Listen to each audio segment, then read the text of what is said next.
Good morning. After this inspiring talk about the future, the near and a little bit more distant future, let's come back to the present and see where Europe, China, and the United States stand in what has been called rightly the race of AI. So about Chinese, I cannot go very deeply within my short time that I have today into the features of the Chinese AI, but I'm very enthusiastic about it and I'm admiring the fast progress. So we know there's a strong focus on machine learning. There's wonderful work in vision, many applications in vision in China, in speech, robotics, data analytics. Most research follows the most popular approaches to deep learning, and there's a strong advantage through huge volume of data. Everybody knows that, so that part is easy. And there has been a national AI strategy, and the national AI strategy is actually much more modest than is usually talked about. Very often people claim that this is a very ambitious, bold strategy, but actually here, if you look at it, 2025, China wants to be synchronized with the world's advanced level. Not ahead yet, and the AI industry will be a new important economic growth point.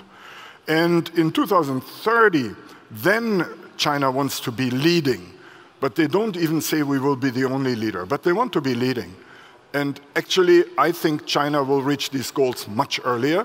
And even the numbers that come with these goals, the numbers in the effects of AI on the GDP will come earlier.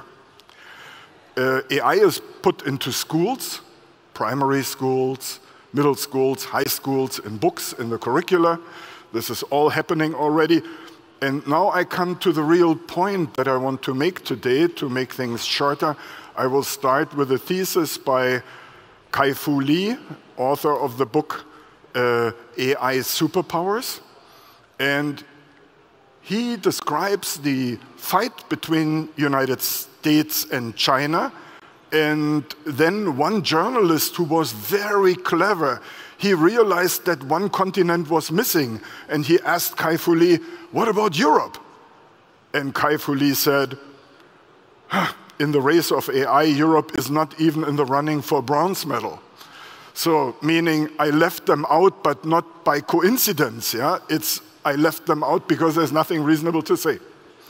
So my question today is it really right? Is Kai-Fu Lee right? He wrote an excellent book. So he depicts the whole thing. This is the book.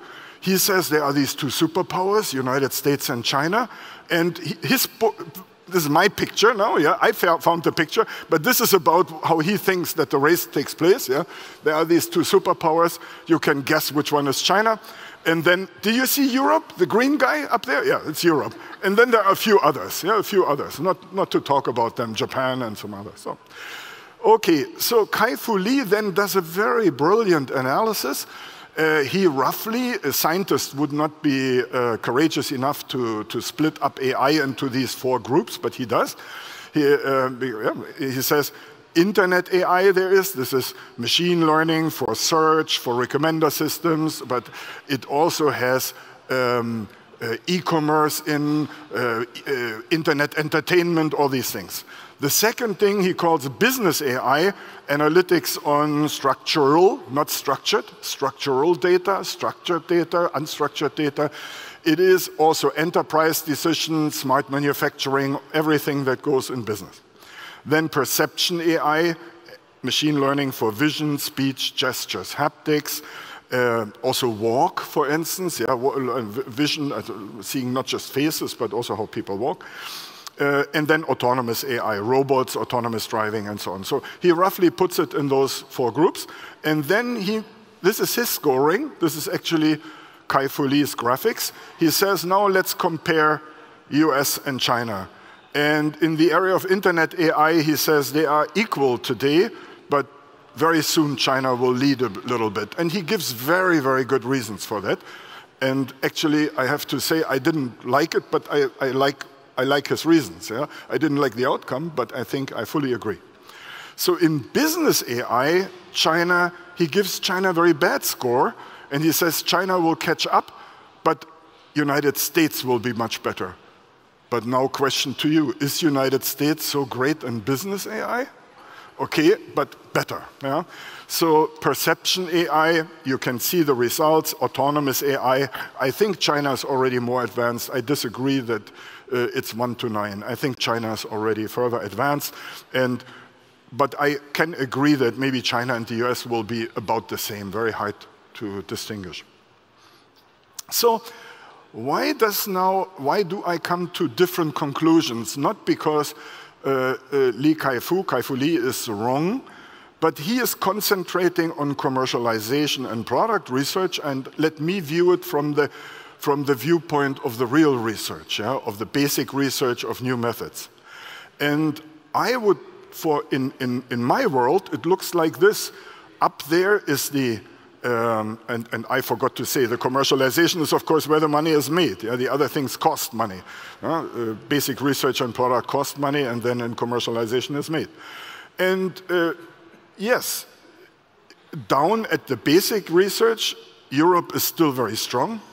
And then the more we come to commercialization, the smaller we get. Because we are used to the fact that the US commercializes for us. Yeah? Why should we do this ourselves? I mean, if we have somebody else who can do it. So why should we do it ourselves? So this is, and this is the view that I want to, now I want to give you some figures and want to show you, or want to convince you that this is the right view.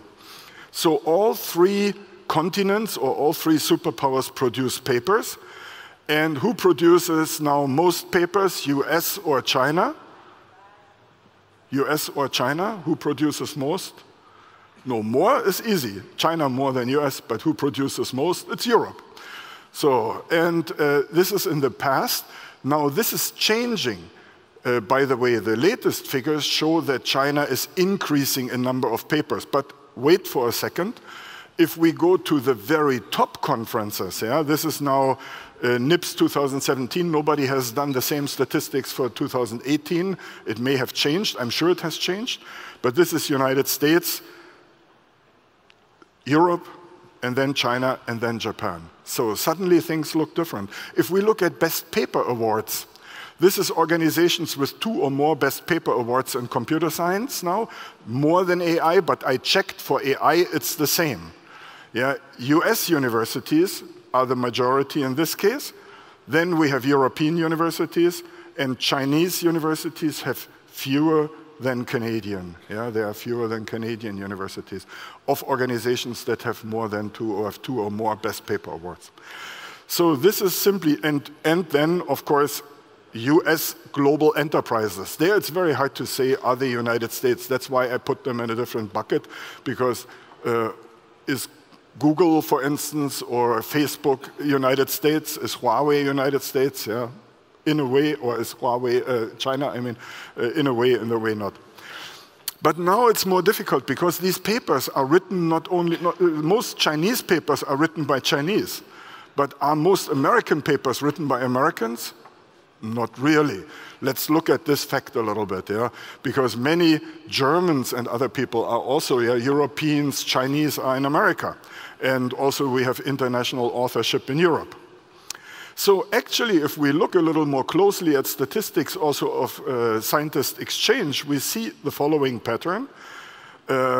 Americans don't really move that much, but Chinese move quite a bit. Yeah? They go to China, and some of them come back. And many Europeans go to United States, and some of them come back. And not so much movement between Europe and China. And Americans don't really go in large masses.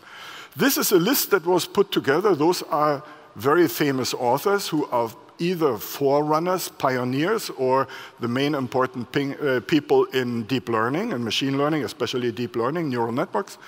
And this was put together for a course, yeah, as background literature. That came from that point.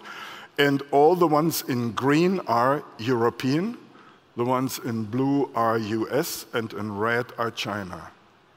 So this is an interesting thing, because United States has maybe as many as Canada, yeah? Or maybe even less. That's quite interesting. So that means many, many things, of course, come from United States, but didn't originate there. So this is a flow of ideas. Let's look a little bit more closely. Take 3 American success stories, autonomous driving. Many of you know that actually Germany was far ahead of that in the 70s.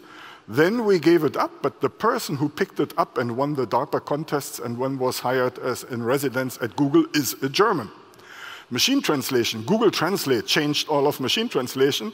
The person who started Google Translate was Thorsten Brands from Germany, and then Franz Och was the main architect, and there were a couple of other people, one even in this room, who are from Germany and worked in the machine translation group. Take deep learning altogether. The 2 most widespread types of neural networks, convolution networks, LeCun, a Frenchman, yeah, and before there were basic ideas already by Alex Weibel in Germany, discovered long time ago. LeCun refers to that. LSTMs invented in Munich by Jürgen Schmidhuber and Sepp Hochreiter. So what are the reasons for the US lead? First of all, it's DARPA funding. That was mentioned already, was very nicely mentioned by Karl Eduard. Consequent strategic long-term funding. It is not even just the amount, but it is the way the funding is the way really for a long-term pushing something. And then the well-financed, highly qualified, internationally attractive education system and the continuous inflow of top talent. And then the last one is, of course, very important, excellent commercialization climate, venture capital, risk-tolerant attitude, large avant-garde, early adopter market, larger market. So ARPANET is a success story of DARPA funding. The internet became. Mouse, Windows, hypertext, all from DARPA funding. Global positioning system, conversational personal assistants, Karl Bouet mentioned that, yeah, Siri, Kalo Siri, statistical machine translation, self-driving vehicles, all by DARPA funding. So, and this is then you get this prolific or virtuous circle, because you get long-term funding, you get success stories, and because then you get great commercializations, and then you get venture capital. And what's the problem now in Europe? Somebody has to start. Somebody has to start that thing, yeah? It is a wonderful circle, but somebody has to start it. It doesn't start by itself. Either you have to inject the capital by government or by the society, or into the DARPA-like research, but you have to start it at some way. And where you start, I would say doesn't matter, but it matters because there's different speed depending on how you do it. And so then what about China? China is actually now copying the United States. They have understood this mechanism much better than the Europeans. The Chinese understand the American mechanism. The Europeans understand some parts of it, but never the whole thing. So DARPA has this, now China also starts the strategic funding. It makes the country attractive. It has the 1,000 Talent program to attract people. But of course, China is suffering from the language barrier. And then in the end, it's the excellent commercialization climate now. The evaluations and money spent is even higher than in United States right now, yeah? So in some parts. So in our European role, why do we have very good research? Because it's a pressure-free climate of intellectual work. We have this intellectual diversity. In Europe, people work already on the non-popular topics, the topics of yesterday and the topics of tomorrow. Yeah, you are free to work on the topics of today or yesterday or tomorrow. It's fine. So great for the ones who work on tomorrow. Highest degree of academic freedom, less purpose-driven, deeply rooted in intellectual culture, and a slightly deteriorating but still okay school system we have. Yeah? So that's our pluses. And what's the reason for the fast growth in China? The size of the market, enthusiasm, energy of the actors. Actually, the main AI people are known to the public. Yeah? In the morning, there was this question asked, do the people in the street know about AI when you ask them? Yeah? In China, they do. In China, they do. And they can eat, everyone in China knows the 4 or 5 names of the most famous Chinese AI people. They know them. Yeah, whether they are in China or in Stanford, doesn't matter, they know them. Dedication and strong action of government on all levels. creating the ecosystem, the AI ecosystem, awareness and popularity among potential customers and users. And then the last thing is also important, more pragmatism than the European. Yeah? So a minimal viable product is something that would not be a prototype here. Yeah? So that goes already out in the streets, and if it doesn't sell so well, then it gets improved. So summing up that part, Europe has excellent basic research, both in breadth and in depth. Europe has still great chances in a few areas. For instance, in enterprise AI. Business AI, I mentioned earlier, was the part where China is not doing very well, but also the US is not doing that well. And true, it was mentioned several times, Germany doesn't have the Facebooks, yeah? At least not as companies coming from Germany. Maybe present in Germany, yeah, the Googles and Facebook, but not coming from Germany. But we have SAP and Software AG. And we have quite a number of companies that are rather successful in bringing IT into enterprises. And not just big enterprises, also small and medium enterprises. So here we have a chance. Strangely enough, I even believe that we have a chance in robotics. Not in building the robots, no, I think China can do that better and faster and in greater masses. But the Chinese robots are not as intelligent as the best robots we have here in Germany. But the German robots would be too expensive and too brittle. And so, but if you join forces, yeah, there's much space for cooperation. Health is a big problem, and I believe that Europe has a chance there. And of course, smart energy, because we are doing we have an energy strategy, a very strict one, and we need AI.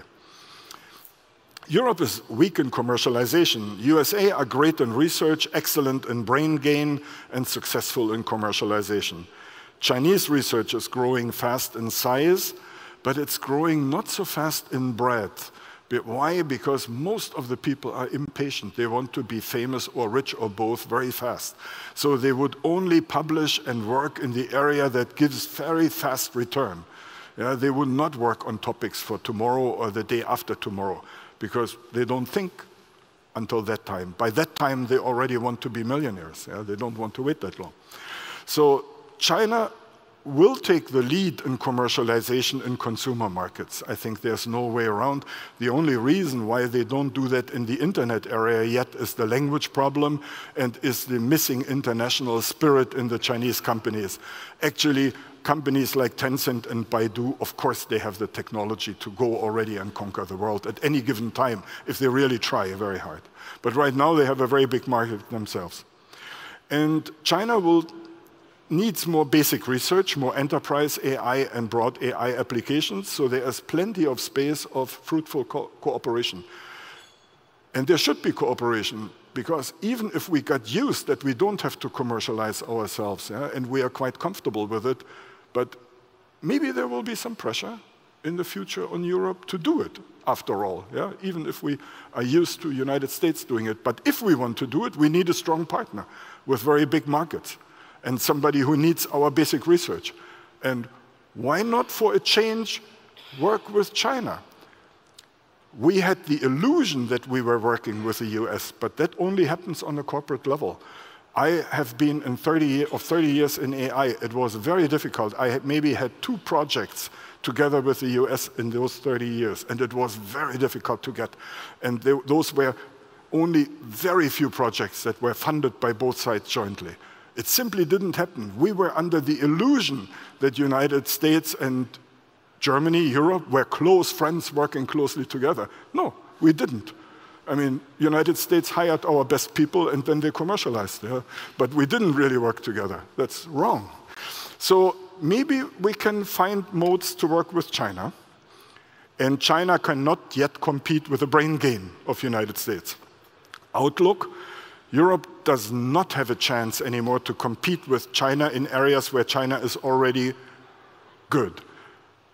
But in these areas, we profit from cooperation. But the age of AI is just beginning.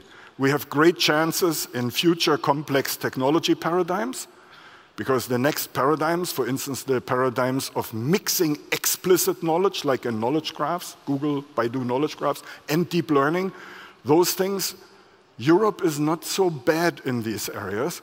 So we have great chances in the next revolutions of basic methods and in complex industrial applications. For instance, I work in China, also in a working group on AI in Industry 4.0. That's a joint project by ministries in Germany and China. And there is a true need. So the Chinese companies want German experts and companies to come and help them.